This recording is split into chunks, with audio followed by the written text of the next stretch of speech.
आपको एक प्रैक्टिकल करने का कहते हैं, करोगे क्या सब लोग? पक्का? 15 दिन लगातार अगर आपको शिव का दीदार करना है कि मेरा शंकर मेरी सुन क्यों नहीं रहा, मेरे सम्मुख क्यों नहीं, आप 15 दिन लोटा भर के जल लेकर जाओ और जो अशोक सुंदरी वाली जगह है ना, उनका चरण जहां गणेश कार्तिक और अशोक सुंदरी है, वहां जल शिवलिंग पर ना चढ़ाते हुए अशोक सुंदरी वाली जगह पर चढ़ा, शिव जी को लगेगा ये गणेश को जल चढ़ा रही है, कार्तिकेय को जल चढ़ा रही है, अशोक सुंदरी को जल चढ़ा रही है, पर मुझे जल ना चढ़ा रही। पक्का 15 दिन के अंदर सपने में महादेव खुद आकर तेरे को दर्शन नहीं दे, मंगलवार के दिन शिवलिंग पर चढ़ा दे, जो मांगोगे पूरा होगा। हनुमान जी का ध्यान करके एक आंकड़े के पत्ते पर शहद लगाकर शिवलिंग पर चढ़ा।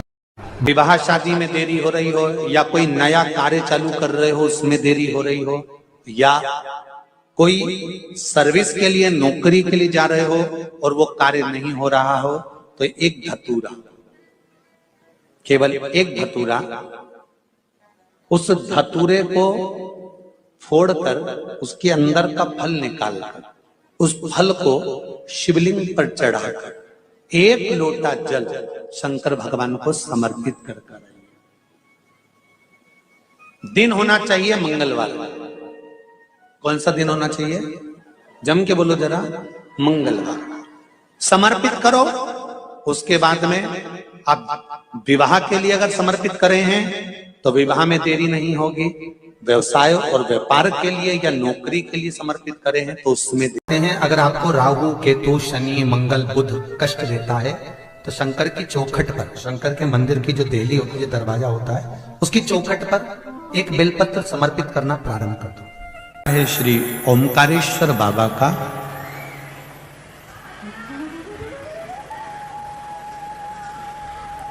देवऋषि नारद के लिए, और देवऋषि नारद के छोटे से ज्ञान के चक्कर में भगवान शंकर को एक अवतार लेना पड़ा। भगवान शिव को एक ज्योतिर्लिंग में आकर विराजमान हुआ। 12 ज्योतिर्लिंग में परमेश्वर जो लिंग है, देखिए ये जो ओमकारेश्वर है, ओमकारेश्वर का जो शिवलिंग है, शिवलिंग का नाम है परमेश्वर लिंग। जम के बोलो जरा, परमेश्वर लिंग। ये ओमकारेश्वर हमारे यहां शिव महापुराण में, स्कंद पुराण में, लिंग पुराण में ओमकारेश्वर का जो नाम है ये बाद में ओमकारेश्वर आया, पहले आया है परमेश्वर लिंग।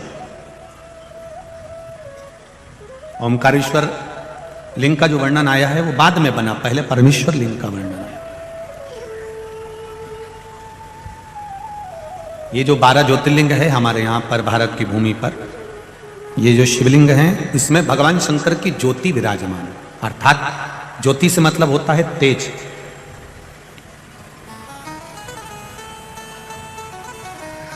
संसार में चाहे कोई शंकर जी की पूजन करे ना करे, पर जितने भी मनुष्य के शरीर है, मानव की जितनी देह है, मानव का जितना शरीर है, और चाहे जलचर हो, थलचर हो, वायुचर हो, जीव जितने भी हैं, उसमें जो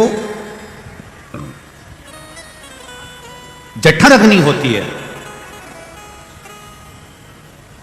भोजन पचाने की जो सामर्थ्यवान अग्नि होती है, जो शरीर के अंदर होती है, वो शरीर की अग्नि ही शिव की ज्योति के तुल्य होती है।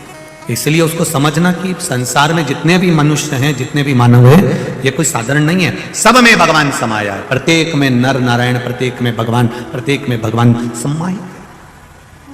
इसलिए शायद लोग कहते हैं तुझ में रब दिखता है यारा में, सब में भगवान समाये, प्रत्येक। कंकर कंकर शंकर। और उसका फल केवल एक दीवार ऐसी होती है जहां पर हनुमान जी का चित्र लगाया जाता है। चाहे तुम पर्वत उठाने वाला चित्र लगाओ हनुमान जी का, चाहे बैठे हुए लगाओ, चाहे रामायण पढ़ने वाला लगाओ, चाहे लंका दहन करने वाला लगाओ, चाहे राम नाम जपने वाला लगाओ, चाहे लक्ष्मण को संजीवनी देने वाला लगाओ, चाहे मौन मुद्रा में लगा दो, चाहे स्तुति में लगा दो, चाहे भजन में लगा दो, हनुमान जी का कोई भी चित्र लगता है तो ना पूरब में लगेगा, ना पश्चिम में लगेगा, ना दक्षिण में लगेगा। हनुमान जी का अगर चित्र लगता है तो उत्तर की दीवार में दक्षिण को देखते हुए लगता है, केवल एक ही स्थान।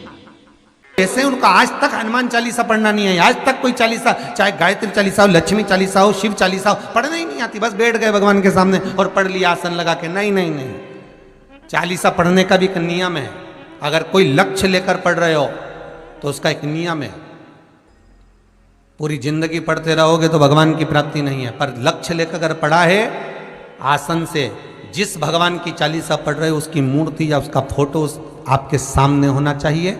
एक घी का दिया, अगर हनुमान चालीसा पढ़ रहे हो तो या तो घी का दिया जलाओ, वो भी गाय के घी का हो, भैंस के घी का मत जलाना। हनुमान जी कभी प्रकट नहीं होंगे भैंस के घी से। घी का दिया लगाइए अगर चालीसा का पाठ कर रहे हो हनुमान जी का। और बहुत ज्यादा संकट है, बहुत ज्यादा परेशानी है तो हनुमान चालीसा का पाठ करो तो तिल्ली के तेल का दिया लगाओ, काली तिल के तेल का दिया, तिल का तेल का दिया हनुमान जी के सामने आसन बिछाकर। बहुत तकलीफ है तो 3 पाठ प्रतिदिन करो और एक आसन से जितने समय 9 बजे अगर आप बैठते हो पाठ करने तो 9 बजे ही बैठना है। 11 दिन तक प्रतिदिन 3 पाठ रोज करो। एक पानी का लोटा, कलश, तांबे का जल अर्थात तांबे का लोटा हो, स्टील का लोटा हो, तुम्हारे पास जो कलश हो उसमें जल भरकर एक सिक्का उसमें पटक कर, एक लौंग पटक कर प्लेट से ढक कर रख दो और प्रतिदिन बस टाइम पर बैठकर पाठ करो। 11 दिन पूर्ण होंगे, जिस कामना से आपने पाठ करा है बस वो सिक्का, वो लौंग कलश में से निकाल लो, जल का आचमन करो और जिस काम के लिए करा है वो जल उस प्रयोग में ले लो। उस प्रयोग, किसी से बात करने जाना है तो वो जल पी कर जाइए, कोई से हाथ मिलाना है तो वो सिक्का, वो लौंग अपने हाथ में रखिए, अपने साथ रखिए। स्वयं जगत जननी जगदम्बा अम्बा मां पार्वती जी नंदी के पास बैठकर शिव की चर्चा करती हैं। इसलिए निवेदन है, यदि कभी मौका लगे आपकी जिंदगी में, कभी जीवन में अगर ऐसा लगे कि बहुत दुख है, बहुत तकलीफ है, बहुत कष्ट है, एक बेलपत्र अपने हाथ में रखो, उल्टे हाथ में, सीधे हाथ से उस बेलपत्र पर अपना हाथ रखिए, नंदीश्वर महादेव का स्मरण करिए, 7 बार श्री शिवाय नमस्तुभ्यम कहिए। फिर उस बेलपत्र को सीधे हाथ में रहकर, जो नंदी शिवजी के मंदिर में है, दोनों सींग है, उस सींग के ठीक पीछे नंदी का उभरा हुआ भाग है, उस भाग पर नंदीश्वर शिवलिंग का स्मरण कर कर बेलपत्र को चढ़ा दो। इस डंडी का भाग पूंछ की ओर होना चाहिए, पत्ते का भाग मुख की ओर हो और उस बेलपत्र को बाबा के चढ़ाकर, कितना भी दुख हो जिंदगी में, कितना भी कष्ट हो, नंदीश्वर महादेव का जब स्मरण आप करने लगते हो तो धीरे धीरे वो दुख कटना प्रारंभ हो जाता है, शिव हाथ पकड़ना प्रारंभ होता है। नाग की धर्म पत्नी सतशीर्षा, और सतशीर्षा नाम यहां भी काम आता है जब कोई नारी के, स्त्री के रजस्वला धर्म की कोई तकलीफ हो, नारी को रजो धर्म से जुड़ी हुई कोई प्रॉब्लम हो, पेट में दर्द हो या तकलीफ हो या कष्ट हो, तो केवल सतशीर्षा का नाम लेकर यदि शिवजी के शिवलिंग पर, जैसे ये शिवलिंग है, सतशीर्षा का नाम लेकर अशोक सुंदरी वाली जो जगह, यहां से जल चढ़ाते चढ़ाते शिवलिंग के चारों तरफ 7 बार यदि जल की धार लगाई जाए और उसी का जल झेल कर नंदी के पास बैठ सतशीर्षा का नाम लेकर अगर पिया जाए, रजो धर्म से जुड़ी हुई जितनी भी तकलीफ हो, रजस्वला धर्म से जुड़ी हुई जितनी भी तकलीफें होती हैं, वो धीरे धीरे समाप्त होने। घर में अगर कोई वाहन आता है, घर में अगर कोई गाड़ी आती है, चाहे 2 व्हीलर है, चाहे 4 व्हीलर है, या कोई फैक्ट्री हो जो चल नहीं रही हो, बड़े परेशान हो गए, कुछ दिन अच्छा चलती फिर बैठ जाती, कोई व्यापार आप कर रहे हैं और थोड़े दिन अच्छा चल रहा है, थोड़े दिन बैठ रहा है, तो कुछ नहीं करना, केवल हनुमान जी के मंदिर का उल्टा पांव का सिंदूर लेकर आइए, हनुमान जी के 3रे नंबर का भाई गतिमान का नाम लेकर, और दुकान पर, व्यापार पर, फैक्ट्री पर या गाड़ी पर उसका स्वस्तिक बना के, जिंदगी में कभी ना तो गाड़ी का एक्सीडेंट होगा, ना कहीं वो गाड़ी कभी ठुकाएगी और ना कभी खड्डे में जाएगी। और अगर फैक्ट्री पर आपने अगर स्वस्तिक बनाया है तो वो फैक्ट्री कभी कर्जे में, खड्डे में नहीं। का आद्रा नक्षत्र है।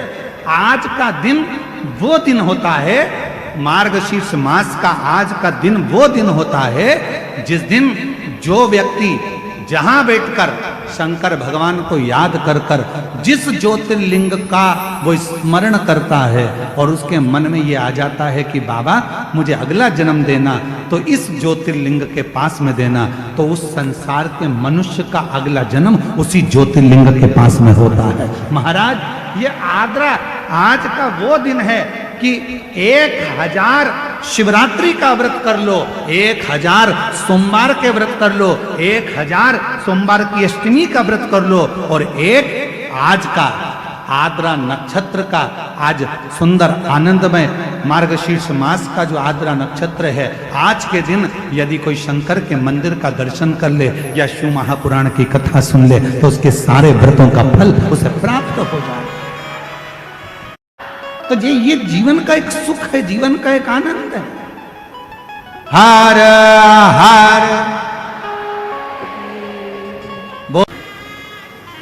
वो तो प्रदान कर रहा है। बहुत शिव जी के पास में कुछ वो कहते हैं, दो बातें आती हैं। एक नंबर पर आता है दाता और दूसरे नंबर पर आता है दयालु।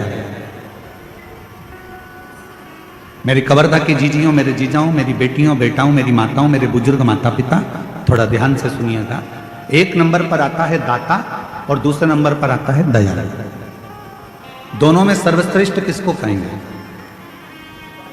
जम के बोलो जल्दी से। दाता को श्रेष्ठ कहेंगे कि दयालु को श्रेष्ठ कहेंगे? बोलो बोलो जरा जम के बोलो।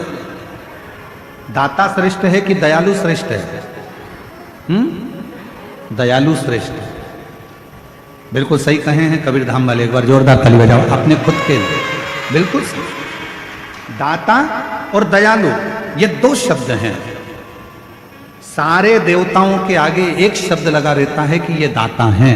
दाता का मतलब है देने वाला, दाता का मतलब है प्रदान करने वाला, दाता का मतलब है जो देता रहता हो, दाता का मतलब है जो तुम्हारी झोली भरता रहता हो, दाता का मतलब है जो तुम्हें देता रहता हो, दाता का मतलब है कि जो अपनी खजाने में से निकाल कर तुमको देता रहता हो, वो दाता कहलाता है। दाता किसको कहते हैं? जिसके पास में है, बहुत सारा है, संपदा भरी पड़ी है, बहुत अलमारी भरी पड़ी है और वो निकाल कर यदि किसी को कुछ दे रहा है, वो दाता है। अपने घर में रोटी भरकर डब्बा रखा हुआ है, टिफिन भरा हुआ रखा है, गाय सामने आ गई, आपने 2 रोटी निकाल कर गाय को दे दी, आप दाता हो। कोई मांगने आया, अपनी लाकर में से निकाल कर अपने 1 रुपया 2 रुपया दे दिया, आप दाता हो। किसी को कपड़े की दुकान थी, कपड़ा बहुत था, कोई को जरूरत थी, तन पर वस्त्र नहीं था, आपने वस्त्र दिया, आप दाता हो। किसी को अन्न का दान दिया, आप दाता हो। आपके पास में था, जिसके पास में था उसने कुछ निकाल कर दिया तो वो दाता कहलाता है। और जिसके पास कुछ भी नहीं है, ना घर है, ना जमीन है, ना जायदाद है, ना संपदा है, ना दौलत है, और उसके बाद भी वो अपने दरवाजे से खाली ना भेजे तो उसको दयालु कहते हैं। जो अपने दरवाजे से खाली ना भेजे उसको दयालु कहते हैं। और हमने पहले भी कथा में कहा, फिर कह रहा है, 33 कोटि देवता में केवल एक देव अधिदेव महादेव ऐसे हैं जिनका कोई दुश्मन नहीं। 33 कोटि देवता में केवल एक देव अधिदेव महादेव है जिनका कोई दुश्मन नहीं है। देवता भी उनकी पूजन करते हैं, गंधर्व भी उनकी पूजन करते हैं, अप्सराएं भी उनकी पूजन करती हैं, पशु भी उनकी पूजन करते हैं, पक्षी भी उनकी पूजन करते हैं, नाग भी उनकी पूजन करते हैं, किन्नर भी उनकी पूजन करते हैं। जिनका आराधना साधना सब करते हैं वो केवल एक हैं, देव अधिदेव महादेव। सब पूजन।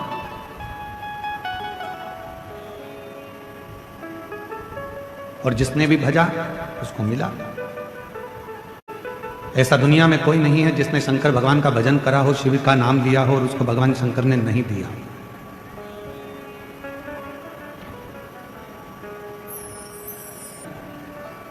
नानक देव जी, आप इस मृत्यु लोक में रहो, इस संसार सागर में रहो, इस भूमि पर रहो तब तक उस परमात्मा का नाम स्मरण करते रहो।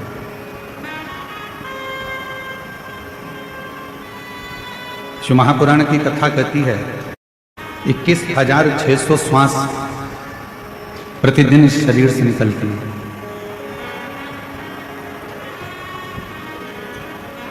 और 21,600 श्वास प्रतिदिन इस शरीर से निकलती है।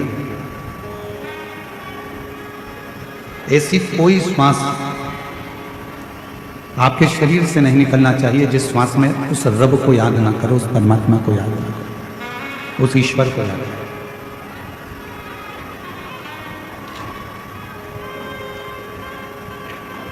क्यों? ना जाने कौन सी श्वास 21,600 श्वास में से वो कौन सी श्वास होगी जो आखिरी होगी, ये किसको मालूम। इसका अंदाजा किसी को नहीं। इसलिए श्वास श्वास में ओम रटो और वृथा जन्म मत खोए, ना जाने इस श्वास का फिर आवन होए कि ना हो। इस मानव के देह में, मनुष्य के शरीर में जो 21,600 श्वास रोज प्रतिदिन निकल रही है, 21,600 श्वास रोज चल रही है, 21,600 श्वास जो प्रतिदिन निकल रही है, उन 21,600 श्वास में प्रतिदिन परमात्मा के नाम का स्मरण होना चाहिए। प्रतिदिन।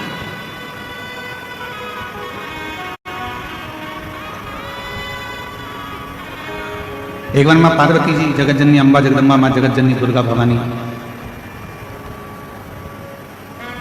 कैलाश पर्वत से भ्रमण करती करती मृत्युलोक में काशी में पहुंच गए।